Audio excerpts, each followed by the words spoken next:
kita ni dia kalau ikutkan dia ada banyak macam level tau. Dia macam yang paling teruk tu kita panggil paling ekstrim lah. Kalau yang paling ekstrim ni biasanya dia memang betul-betul memilih. Dia hanya, kalau contoh tu dia hanya makan katalah biskut je. Dia tak makan lagi dah. Dia memang restrict. Sejenis tu je lah dia kita makan. panggil dia macam restriktif. Dia restrict kepada satu jenis makanan ataupun beberapa makanan, satu atau dua makanan. Iaitu yang picky, itu yang paling ekstrim lah. Ataupun kalau yang itu pun macam sekejap dia boleh makan mie, nanti dia boleh makan nasi, tapi boleh tengok dia memilih. Yang itu dia level dia kurang sikit daripada ekstrim. Tapi kena tengok juga, ataupun anak ni dia picky eater.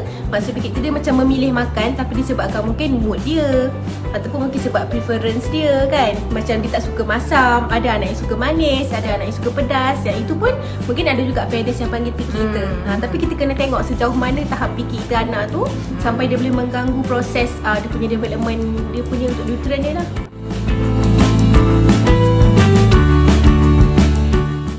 Anak yang susah nak makan ataupun bukan susah nak makan, maksudnya ada masalah makan, kita ke ataupun terlalu memilih tekstur dan sebagainya tu, adakah anak yang macam ni memang akan ada speech delay? Sebenarnya jawapan dia bukan, jawapan dia tidak. Jawapan dia bukannya kita kata kalau anak tu picky eater je, dia memang akan speech delay. Bukan, dia bukanlah direct forward macam tu.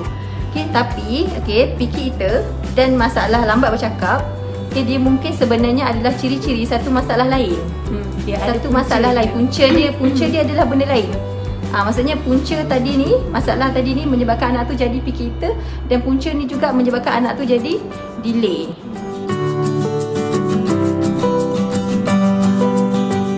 Kalau anak ni tadi dia memilih makanan, sangat memilih, contohnya dia hanya makan makanan yang lembut sahaja, yang keras tak nak, yang kasar-kasar ataupun yang mungkin tekstur kasar ataupun tekstur yang rangup, contoh dia tak nak, dia hanya contoh nak bubur je, anak yang telan gitu je. So kalau yang macam tu selalunya dia punya isu dia, dia bukan dia boleh menyebabkan delay, dia bukan penyebab delay, tapi isu dia adalah isu pada sensori ataupun deria tu sendiri. Dalam mulut kita ada di sistem deria. Dalam mulut kita ada deria rasa dan juga deria sentuhan. Suhu, tekstur tu semua sentuhan. Kan dalam mulut kita kan ada kulit. Mana tempat ada kulit mesti ada deria sentuhan. So dalam mulut pun ada deria sentuhan. Jadi mungkin anak ni tadi yang tak boleh tolerate dengan tekstur tertentu ataupun suhu tertentu. Sebenarnya isu dia adalah kepada isu sensori. Deria dia tak develop dengan bagus. Maksudnya masih lagi tak balance, terlalu sensitif ataupun kurang sensitif ke. Dia masih lagi tak balance. Dan kena tengok jugalah isu oral motor. Biasanya kalau anak-anak yang dah memang dari kecil dia dah terbiasa makan nasi tu blend, minum susu je. So anak tu tak belajar macam mana nak gerakkan lidah, gerakkan gigi dia, rahang dia ni kan. Sebab itu pun satu skill asas untuk makan. Saya pernah juga explain macam untuk makan ni pun dia ada skill asas dia. Maksudnya untuk kunyah, gigit, telan tu semua skill yang kita sebenarnya mungkin tak perasan benda tu. Tapi sebenarnya tu memang kanak-kanak dia akan develop dengan, kalau kita biarkan dia lalui proses tu dengan normal, automatik kanak-kanak tu akan dapat proses tu sendiri. So sebenarnya dia proses makan dengan proses bercakap dia berguna organ yang sama. Sebab tu orang selalu nampak bila anak susah nak makan, dia susah nak bercakap.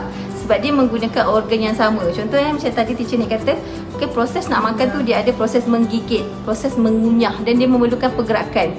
So kalau anak ni tadi nak gerakkan dia punya organ ni, lidah, bibir ataupun dia punya rahang semua untuk makan pun tak pandai.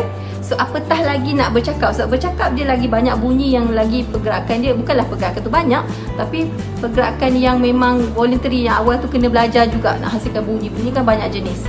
Makan, at least makan kita punya pergerakan mungkin mengunyah tu tukar-tukar kan, pergerakan dia tak banyak sangat. Tapi kalau bercakap, pergerakan tu bertukar-tukar. Mungkin kena kecilkan ke kan.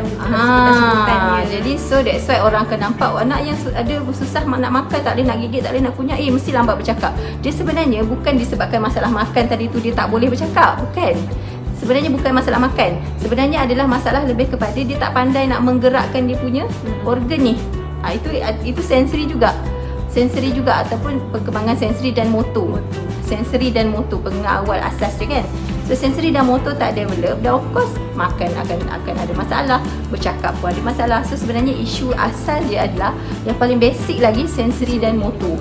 Terus itu kalau let's say ada anak yang macam masih lagi makan makanan yang kata kena hancurkan. Tak boleh, dia tak boleh makan. Ayam tu tak boleh keras-keras ketul, tak boleh. Mesti ada kan. Cekik kan. Nanti dia bila makan tu dia mesti macam wet kan, dia macam wet lah, dia macam tak, sebab dia punya gag reflex tu sangat sensitif.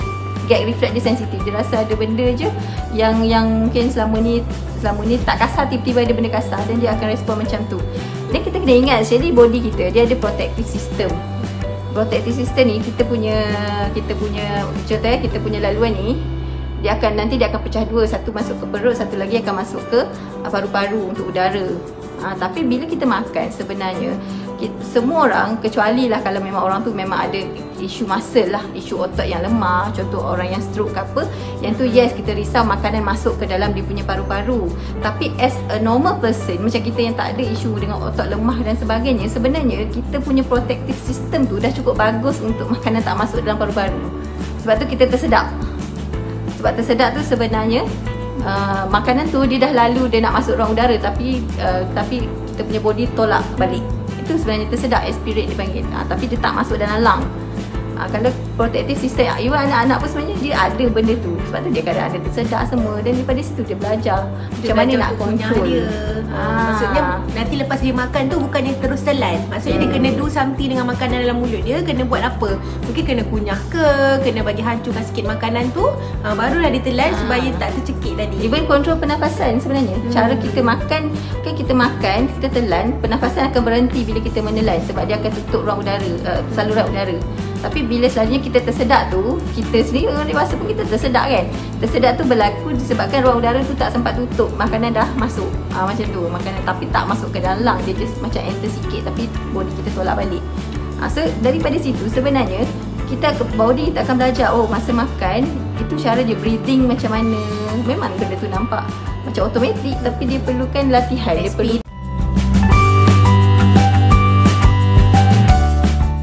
cuma yang itu kadang-kadang tengok pendedahan juga kan. Maksudnya contohlah daripada kecil kan, kalau let's say daripada kecil tu kita kan bagi bubur dulu, bubur tekstur yang halus. Tapi kalau let's say sepanjang kita bagi bubur tu, bila usia dia meningkat tapi kita tak ubah tekstur, tekstur je sama je daripada kita bagi makan 6 bulan tu sampai setahun, tekstur sama. Maksudnya kita blend, dia tak ada pertukaran tekstur. Kalau yang macam tu pun kadang-kadang kita akan nampak anak tu dia susah nak transfer. Susah nak transfer bila kita nak bagi makanan yang keras, dia tak boleh terima sebab dia tak, maksudnya dia apa, tak transition tu dia tak ada. Macam yang Puan Diana Nordin cakap ni betul. Ramai yang ingat takut tercekik kalau makanan keras. Sebab tu yang diorang biasanya stay je sampai umur dah setahun lebih pun makanan tu still lembik lagi. Sebab kadang-kadang setahun kan anak macam gigi kan macam tak penuh lagi. Sebenarnya fasa tercekik tu biasa kita panggil tu gag reflex.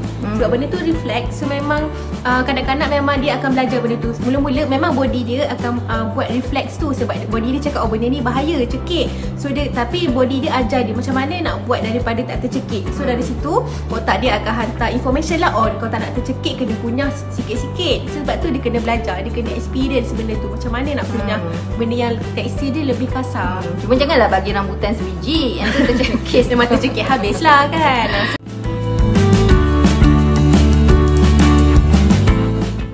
Dia isu yang ini lebih kepada macam mana tekstur nasi tadi tu. Kalau macam makaroni dia satu-satu. Bila nasi ni dia melekit tau. Dia dan melekit dan melekat antara satu sama lain nasi tu. So anak tadi bila dia nak, contoh dia bila makan makaroni mungkin dia boleh ambil satu-satu makaroni sebab dia saiz dia besar kan. Saiz dia besar. Bila nasi ni dia kecil tau. So dia kecil, so mungkin dia anak makan sebutir-sebutir. Dia mesti ambil sekumpulan nasi. Bila dah sekumpulan nasi tu dia mungkin ada yang isu sensori, dia rasa geli benda tu sebab nasi kan lembik kan. Nasi kita kan macam melekit dekat tangan, so dia tak biasa. Sama ada dia geli dekat tangan ataupun geli kat dalam mulut. Yang tu mungkin lebih kepada sebenarnya isu sensori lah. Dia tak boleh nak tolerate dengan tekstur nasi tu tadi sebab dia berbutir-butir dan melekit-lekit. Kalau makaroni kan dia sebiji seketul masuk, dia tak, even makaroni dia tak melekit. Sebenarnya makaroni dia tak melekit kat dalam mulut. So yang tu dia lebih kepada kena banyak kali dedah lah, kena banyak kali pendedahan kan. Sebab sepatutnya 2 tahun dah boleh dah makan. Tak boleh dah boleh dah. Lain lah macam makan tak boleh makan apa, tak boleh makan rasa ni ke, yang itu lebih kepada preference lah.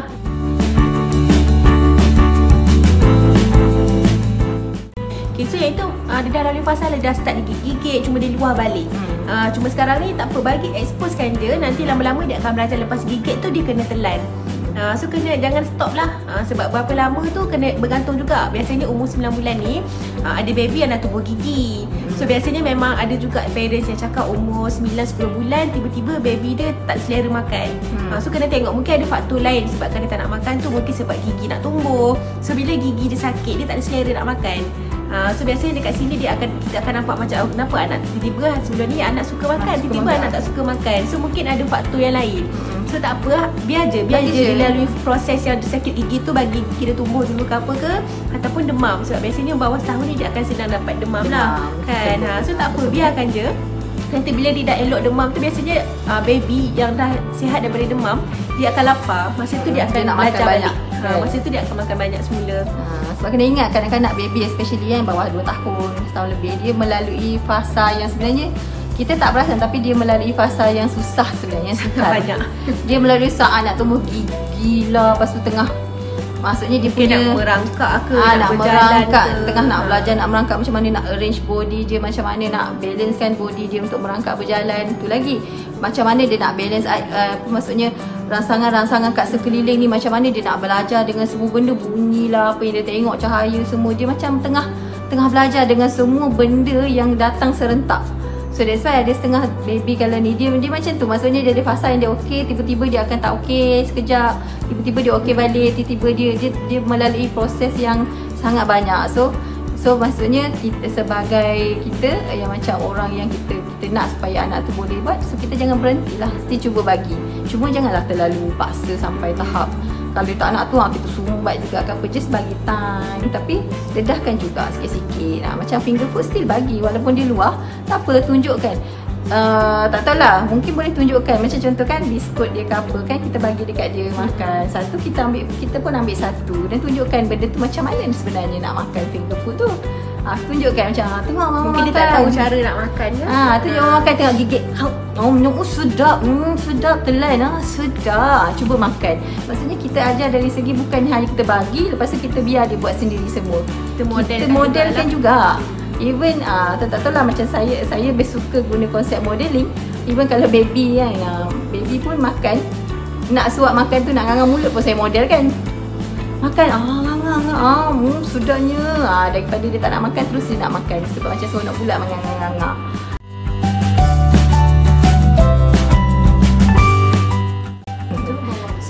Soalan cukup emas tu bagi tu. So, kalau anak masih lagi, kalau nak makan, kena screen kat depan sambil makan. Saya nasihatkan, berhentikanlah. Sebab dia tidak membantu. Dia bukan tidak membantu, malah menyekat banyak kemahiran. Menyekat, dia bukan tidak membantu. Dia membantulah untuk anak tu duduk dan makan, tapi dia menyekat banyak kemahiran.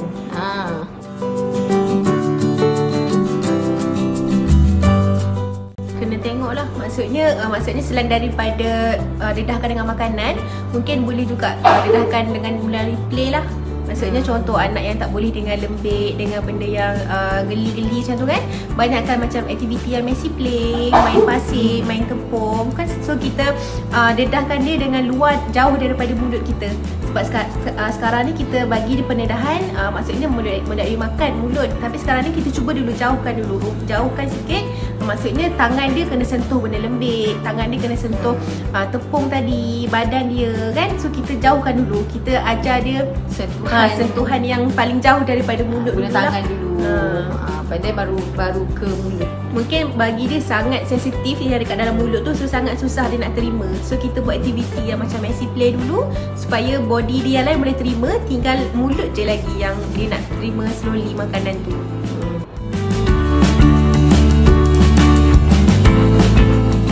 Sebab tu biasanya saya akan cakap, kalau kita nak ajar anak kita makan sendiri, kita bagi 2 pinggan. Satu untuk anak tadi belajar sendiri, kita yang satu lagi ni kita bantu suap dia. Sebab kita tahu nasi dia akan tumpah. So kita tolong bantu top up makanan yang jatuh tadi. Tapi pada masa yang sama dia belajar untuk makan nasi dia jangan banyak sangat yang kita tak nak tumpah tu, janganlah letak semambun. Setimbun. Kan? Kita letak sikit je. Letak sikit je. Nak tengok belajar dia macam mana, main. macam mana dia nak kaut nasi tadi. Kalau macam tu nak makan mi, macam mana nak guna sudu garfu pakai dekat mi kan. So dia nak kita bagi dia belajar sendiri. So kita extra tu kita top up lah. Extra tu kita top up. Bukanlah semata-mata kita kata kalau nak ajar makan tu memang anak tu sendiri je lah makan. Bukanlah kita tak boleh sampai tak boleh suruh anak tu. Boleh je.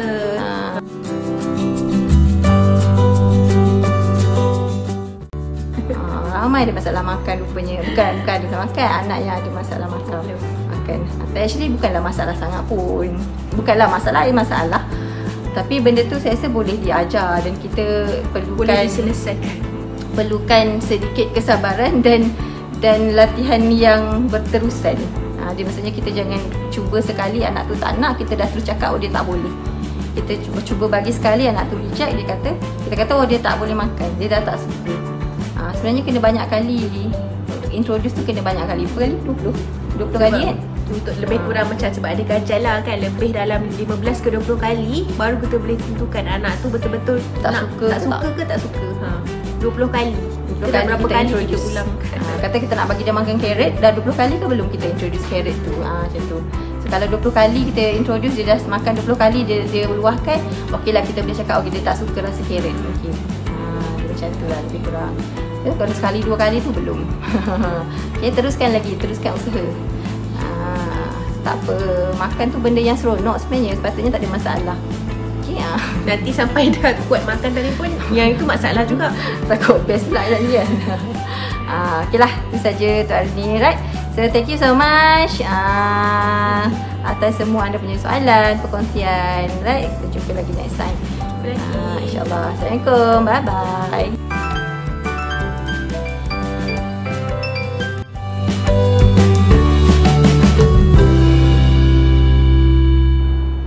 Apa dia?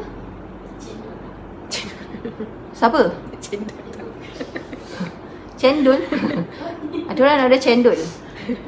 Siapa nak cendol? Tengah-tengah live ni ada pula yang tanya nak cendol ke tak kan? Tu betul yang ni. Nak. Tu yang gemuk semua kat sini ni kan. Buat makan.